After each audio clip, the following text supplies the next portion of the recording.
Hi friends, welcome back to our new mini blog. আজকের mini ব্লগে যে কথাটা বলতে এসেছি সেটা হলো এই কয়েন প্লান্ট অনেকেই বাড়িতে রাখতে পছন্দ করেন, আর অনেকেই কিন্তু তোমরা বাড়িতে লাগাতেও পছন্দ করো। আমাকে অনেকেই বলেছে, যারা মেনলি মানে চ্যানেলে বলেনি, কিন্তু তারা যারা আমার বাগান ভিজিট করেছে বা আমার বাগানে এসছে, তো তারা আমাকে বলেছে যে এরকম কয়েন গাছগুলোকে আমি কিভাবে যত্ন করলে গাছগুলো খুব ভালো হবে। প্রথম কথা বলে রাখি যে কয়েন গাছ তো খুব জল পছন্দ করে, তো এর গোড়া কিন্তু শুকতে দেওয়া যাবে না, গোড়া শুকিয়ে গেলে কিন্তু গাছ মরে যাবে।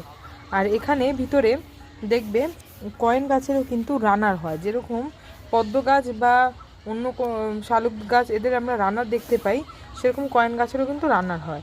আর যে কটা কয়েন গাছ এরকম হলুদ হলুদ পাতা হয়ে যাবে বা পড়ে যাবে, এটা তো পুরোপুরি হলুদ হয়নি, কিন্তু এই যে এরকম হলুদ রঙটা আসছে, গোটা পাতাটা হলুদ হয়ে যাবে, তাদেরকে কিন্তু তুলে ফেলে দিতে হবে। আর এই যে রানারটার কথা বলছিলাম কয়েন গাছের, এই দেখো কোনা বরাবর এখানে কতগুলো রানার বেরিয়েছে। এই রানারের জন্যই কিন্তু কয়েন গাছ একটার পর একটা পাতা হতেই থাকে। এখানে তোমাদেরকে হয়তো দেখাতে পাচ্ছি আমি, উপরে যে কটা বড় বড় পাতা আছে, কিন্তু তার ভেতরেও এই যে ছোট ছোট পাতাগুলো আছে, যেগুলো আস্তে আস্তে গ্রো করছে, এগুলো কিন্তু গ্রো করে বড় পাতার সাথে মিশে যাবে। আর এখানে কিন্তু তোমাদেরকে দেখাতে পাচ্ছি যে কতটা ঘন আমার কয়েন গাছের এই জঙ্গলটা। এটা একটা ছোট্ট মিনি ফরেস্টের মতন দেখতে। আমার কিন্তু কয়েন গাছ খুব ভালোই লাগে।